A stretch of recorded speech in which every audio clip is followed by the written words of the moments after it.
Τι είναι αυτό? Ένα σπουργίτη.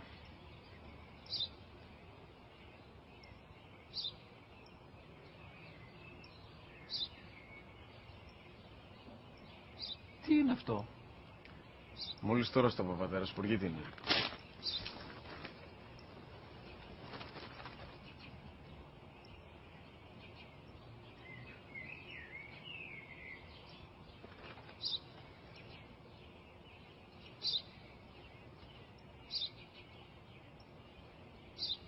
Τι είναι αυτό? Ένα σπουργίτη είναι, πατέρα. Ένα σπουργίτη. Σπου-γι-τι.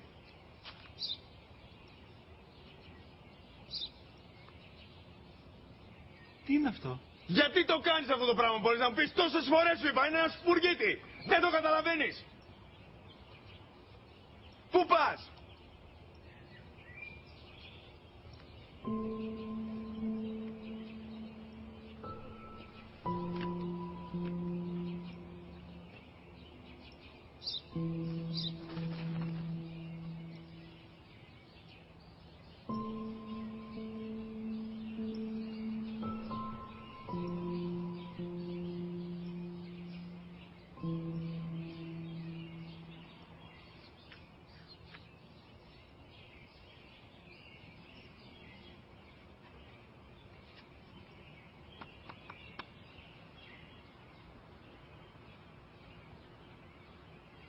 Δυνατά. Σήμερα ο μικρός μου γιος που πριν λίγες μέρες έκλεισε τα 3 καθόταν μαζί μου έξω στο πάρκο όταν ένα σπουργίτη ήρθε και κάθισε απέναντί μας. Ο γιος μου με ρώτησε 21 φορές τι ήταν αυτό και του απάντησα και τις 21 φορές ότι ήταν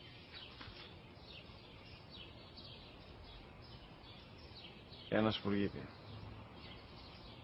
Τον αγκάλιασα τρυφερά και τις 21 φορές που μου έκανε την ίδια ερώτηση, ξανά και ξανά, χωρίς να εκνευριστώ, νιώθοντας στοργή για το αθώο μου αγοράκι.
واخفض لهما